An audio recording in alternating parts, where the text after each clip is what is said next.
So hi everyone, welcome back to my channel. और जैसे कि मैंने आपको प्रीवियस वीडियो में जो बोला था लास्ट में कि वीडियो को लाइक कर देना, और इस वीडियो में आपको इसलिए शुरू से ही बोल रही हूँ आपको कि वीडियो को लाइक कर देना, बिकॉज बहुत बच्चे जो है वीडियो को लाइक करना भूल जाते हैं। तो चलिए करते हैं इसी के साथ वीडियो को शुरू। सोशल एंड इमोशनल लर्निंग, इसमें हमारी है यूनिट 3। सबसे पहले याद रखना है कि अगर आपने यूनिट 1 एंड यूनिट 2 की वीडियो नहीं देखी है तो क्या कर रहे हो बेटा, यहाँ पर पहले यूनिट 1 और यूनिट 2 देखो, उसके बाद यूनिट 3 पे आओ,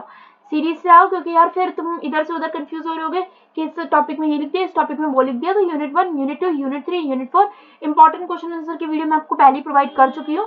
ना मिले उसका लिंक मुझे डिस्क्रिप्शन में एक बार चेक कर लेना, डिस्क्रिप्शन में ना दी गई तो कमेंट्स में मुझे बता देना। सो चलिए करते हैं आज की वीडियो को शुरू। Social and emotional learning unit 3 आपका आइडेंटिटी,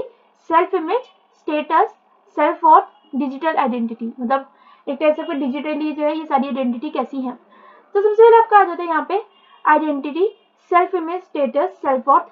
तो इसमें आपका मतलब इसमें पहला ये वाला नहीं था, इसमें पहले था identity construction and expression, individual and collective. So explore करना आइडेंटिटी कंस्ट्रक्शन एंड एक्सप्रेशन भी इन्वॉल्व करता है कि आप जो है एक इंट्रिकेट प्रोसेस में डेल्व करो of how individuals shape and portray their identity, मतलब कैसे एक इंसान जो है अपनी मतलब आइडेंटिटी को कैसे बनाता है, कैसे पोर्ट्रे करता है, कैसे दिखाता है, कैसे बनाता है, कैसे दिखाता है। यही हुआ शेप, मतलब बनाना, पोर्ट्रे मतलब दिखाना।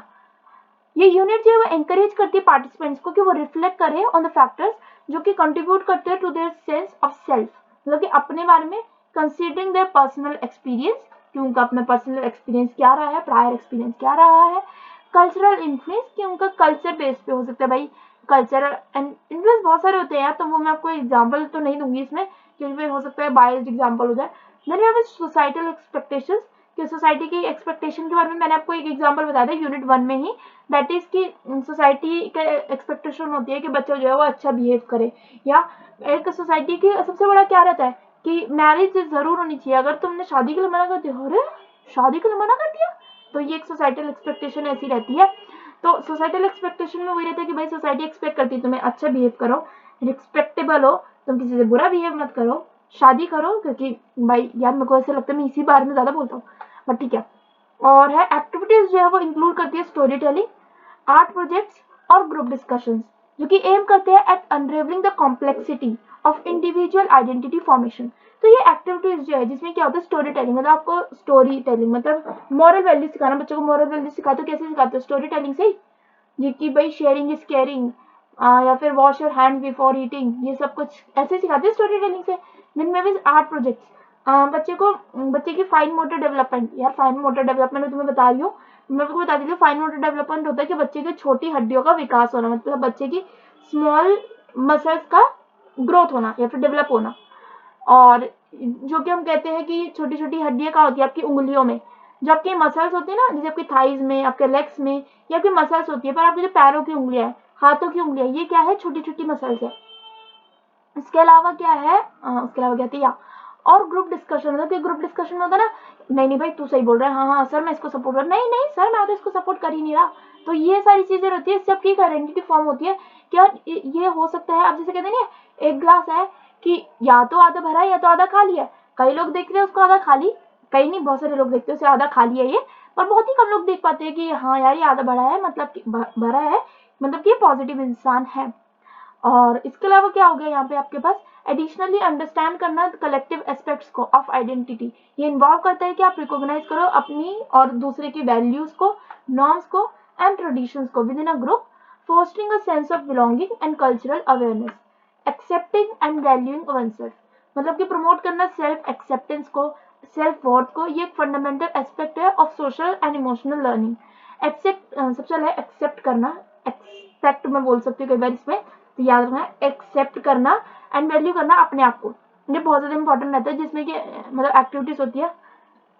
कि आपके अंदर अपनी एक यूनिक क्वालिटीज होनी चाहिए, आपके अंदर वो स्ट्रेंथ होनी चाहिए कि उस यूनिक क्वालिटीज को आप दिखा सको एंड वैल्यू कर सको अपने आप को। ये नहीं नहीं नहीं यार मेरे को तो, मैं तो बहुत लेजी सा हूँ, अब बहुत लोग बोलते होंगे मैं तो बहुत लेजी हूँ, तो तुम अपने आप की वैल्यू नहीं कर रहे हो इस चीज में। बट अभी इतनी ज्यादा को पता है, जब तुम्हारे पास काम है, सुबह सुबह तुम्हारे को पता है तुम्हें पेपर देने जाना है, कौन बच्चा होता है कि नहीं नहीं अरे यार मैं नींद आ रही है, मेरे को पेपर भी नहीं देना, ऐसा तो नहीं कर रहे होते ना तुम। मतलब चाहे तुम्हें पेपर देना, तुम्हें पता है 9 बजे पेपर है, तुम्हारे को 7:30 बजे 7 बजे उठाया गया है, तुम उठ भी नहीं रहे हो। कई बच्चे वैसे उठ क्या मतलब 6 बजे भी उठ जाएंगे पेपर की तैयारी करते समय, पर कई बच्चे जैसे 7:30 बजे भी नहीं उठ रहे, पर जब उनको बोला जाएगा ना बेटा 9 बजे पेपर है, 8 बज गए हैं, तो वो उठेंगे क्योंकि उन्हें पता ना पेपर देने जाना है। बहुत ही कम बच्चे होते हैं कि हाँ पेट में दर्द हो रहा है, वो उस टाइप का करेंगे। ये यूनिट जो मेनली इनकॉर्पोरेट करती है मतलब माइंडफुलनेस प्रैक्टिस को, सेल्फ रिफ्लेक्शन एक्सरसाइज को, मतलब कि ऐसी एक्सरसाइज करो जिससे आपको सेल्फ आपका रिफ्लेक्ट हो, मतलब आप कैसे हो अंदर से भी। और अफर्मेशंस बहुत जरूरी थी लाइफ में, मतलब ऐसा मेरे को नहीं लगता और लगता भी है, बिकॉज सबकी अपनी सोच होती है यार। अफर्मेशन इन द सेंस होता है कि आप अपने बारे में पॉजिटिव सोचो, क्योंकि जब मतलब मैं बहुत स्ट्रांग हूँ, मैं इसको हरा सकता हूँ, मैं कुछ किसी को भी मार सकता हूँ, अगर मतलब मुझे जब स्ट्रेंथ चाहिए होगी, मेरे पास इतनी स्ट्रेंथ है, मैं इतना स्ट्रांग हूँ, सब कुछ। तो आप यार ऐसा सोचो कि भाई अगर मेरे सामने किसी ने कुछ मेरे को टच करने की कोशिश करी ना, मैं उसको मार डालूं सीधा, ऐसे वाली चीज सोचने की कोशिश करोगे ना, तो ये होता है ना भाई, किसी ने टच करने की भी हिम्मत नहीं होनी चाहिए मेरे अंदर, मतलब किसी के अंदर ऐसी हिम्मत भी नहीं होनी चाहिए कि मुझे टच करने की। तुम जब ये सोच के चलोगे ना, तो तुम्हारे को पता है कि भाई मैं इतना स्ट्रांग हूँ कि मैं दूसरे को मार दूंगा।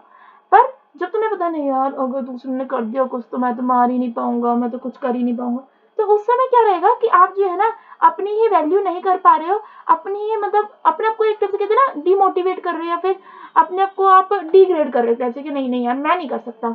और तीसरा होता है understanding the gender world. Gender world को मतलब समझना ये बहुत ज्यादा इंपॉर्टेंट हो जाता है, क्योंकि ये यूनिट अब एक्सप्लोर करती है spectrum of gender identities, challenges या स्टीरियोटाइप्स। पेट्रियार्कल सोसाइटी जो कहते हैं कि इंडिया में जनरली पेट्रियार्कल सोसाइटी है, तो कि एनकरेज करती है open discussions about the impact of gender norms on individuals. पर अब तुम्हें लग रहा होगा धीरे धीरे, पता है वो टाइम भी आता जा रहा है, हमें पेट्रियार्कल सोसाइटी तुम्हें कम दिखेगी, बजाय कि कई बार ऐसे भी होता है कि मेल घर पे काम कर रहे होते हैं, फीमेल बाहर ऑफिस वगैरह जा रहे होते हैं, ऐसा भी होता है। बट अभी भी ये नहीं है कि मैं आपको बोलूँ 50% ये 50% वो, मे भी चल रहा होगा, अभी भी 20% में भी ये पेट्रियार्कल नहीं होगा, 80% पेट्रियार्कल है। भाई हर चीज को चेंज होने में टाइम लगता है और धीरे धीरे चेंज हो रहा है। एक टाइम ऐसा था 100% पेट्रियार्कल था, एक टाइम ऐसा हुआ जब 2% जो नॉर्मल सोसाइटी थी वो हुई, नॉर्मल इन द सेंस की पेट्रियार्कल से हटी सोसाइटी, फिर 4% हुआ, फिर 5% हुआ, मे भी फिर 6% हुआ, फिर 10% हुआ, फिर एकदम बढ़ोतरी हुई तो 20% हुआ, तो ऐसा धीरे धीरे बढ़ती है चीजें, और धीरे धीरे समझ आती है लोगों को भाई डिफ्रेंशिएट करना बहुत ज्यादा गलत है। मतलब डिफरेंशिएट इन द सेंस कि आपको इतना भी वो नहीं करना चाहिए कि नहीं यार ये नहीं कर सकते और ये कर सकते हैं, वो नहीं होना चाहिए। एक्टिविटीज इन्वॉल्व करती है गेस्ट स्पीकर्स, मल्टीमीडिया प्रेजेंटेशन या फिर group dialogues to broaden perspective and foster empathy. Next we have is identifying and transcending stereotypes. So breaking down करना स्टीरियोटाइप्स को is critical step in promoting a more inclusive and empathetic society. Identify करना and transcending करना stereotypes को, ये involve करता है activities जो कि चैलेंज करता है प्री कंसीव नोशंस को एंड एंकरेज करता है क्रिटिकल थिंकिंग को। पार्टिसिपेंट्स जो है वो एंगेज करते हैं in role playing, case studies और मीडिया एनालिसिस में to deconstruct stereotypes related to various identities such as race, ethnicity and socio economic status. ये यूनिट जो मेनली एम करती है कि वो एम्पावर के मतलब लोगों को स्ट्रांग बनाए, इंडिविजुअल्स को टू क्वेश्चन एजम्पशंस कि मतलब एक एजम्पशंस होते हैं ना कि जैसे हम यार मेरे पास एजम्पशंस तो बहुत सारे हैं, बट क्या कह सकते हैं, मतलब ऐसा होता है ना कि एज्यूम क्या बोलूँ मैं, मेरे को समझ भी नहीं आ रहा ऐसा कुछ। हाँ जैसे एक मैंने बहुत ही मतलब वैसा ले रही हूँ मैं, assumption ऐसे होना भी नहीं चाहिए था, बट स्टिल जैसे एक रोटी है, अब आपको बोला गया है यार assumption ये है कि रोटी जो है ना, अगर तुम जिस समय बनी है उसी समय खा लेना चाहिए, बाद में बासी रोटी खाओगे ना तो वो खराब हो जाती है, या फिर वो नहीं खानी चाहिए क्योंकि वो तुम्हारा पेट खराब कर देगी।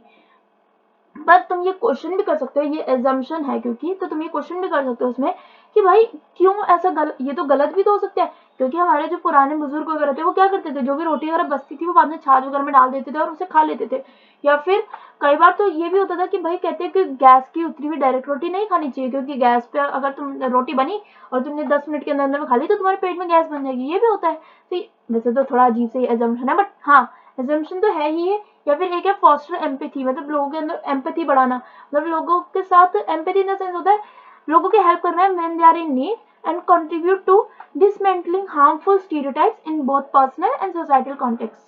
Then we have identity formation and validation in the digital world.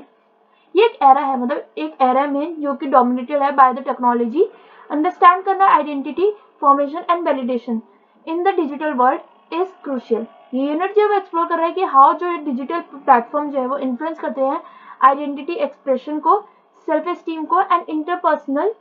Relationship को, डिस्कशन जो कि इन्वॉल्व कर सकते हैं around the impact of social media online communities and virtual interactions, on self perception. Activities जब इंक्लूड करती है जैसे कि analysing digital footprints, exploring online personas and discussing the implications of seeking validation through digital channels. Then we have is discrimination and its forms. So address करना the pervasive issue of discrimination is central to social and emotional learning. Discrimination and its forms involve करता है discussions, case studies and activities जो कि shed करता है light on various forms of discrimination including racism, sexism and ageism. Participants जो है explore करते हैं harmful effects of discrimination on individuals and society as a whole. ये एम्फोसाइज करते हैं मतलब एम्पैथी एंड एलिशेट। मतलब इसमें आपको पता है क्या है कि डिस्क्रिमिनेशन और उसके फॉर्म्स क्या रहती है। जब आप डिस्क्रिमिनेट नहीं करना चाहिए, पहले आपको पता होना चाहिए, चाहे फिर वो किसी भी जेंडर हो, कोई भी रेस हो, कास्ट हो, या फिर मतलब मेन होता है ना कि जैसे काले गोरे में फर्क नहीं होना चाहिए, उम्र के सबसे फर्क नहीं होना चाहिए। अरे भाई तू तो 10 साल का है, अरे भाई मैं तो 20 साल को, तो वही कहते हैं ना कि कई बार तुम्हें छोटा बच्चा भी इतनी नॉलेज दे सकता है जितने एक बड़े बच्चे में नॉलेज नहीं है, या फिर कई बार तुम्हें छोटे लोग भी सिखाते हैं जो तुमसे उम्र में छोटे होते हैं, क्योंकि हो सकता है कि तुम्हारे पास एक्सपीरियंस तो है पर उसने लाइफ में वो एक्सपीरियंस कर लिया जो तुम अभी तक एक्सपीरियंस नहीं कर पाए। मतलब होता है ना हर चीज का एक स्टेज होता है, 1 2 3 4, तो हो सकता है तुमने भी फर्स्ट या सेकंड ही एक्सप्लोर किया बट उसने एकदम से फोर्थ एक्सप्लोर कर लिया, तो उसका हो सकता है उससे ज्यादा नॉलेज हो जो उसने फर्स्ट और सेकंड किया, चाहे वो उम्र में उससे बड़ा हो बट फिर भी। कंक्लूजन अगर हम देखें तो ये कंक्लूजन में हम ये लिख सकते हैं कि जो यूनिट है on identity, self image, status and self worth and digital identity, ये एक सेल्फ डिजाइन है to promote a holistic understanding of individual and collective identities by delving into the complexities of identity formation, challenging stereotypes and exploring the impact of digital world. Participants जो वो gain करते हैं valuable insights and skills for navigating diverse social landscape. With this we are ending this video here only. अगर आपको video पसंद आई तो video को तो लाइक कर देना सबसे पहले। सेकेंड थिंग इज कमेंट्स में ना एक मुझे साइन आप जरूर डालोगे, या तो आपको कमेंट में लिख रहा होगा बेस्ट वीडियो, या फिर I have like the video,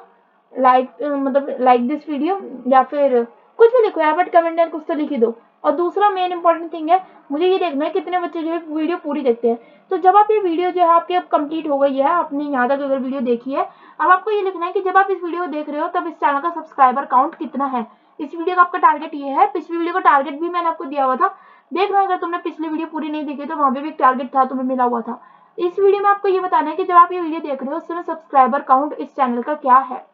so stay safe, stay positive, video को लाइक तो कर ही देना यार, और thanks for watching, bye bye.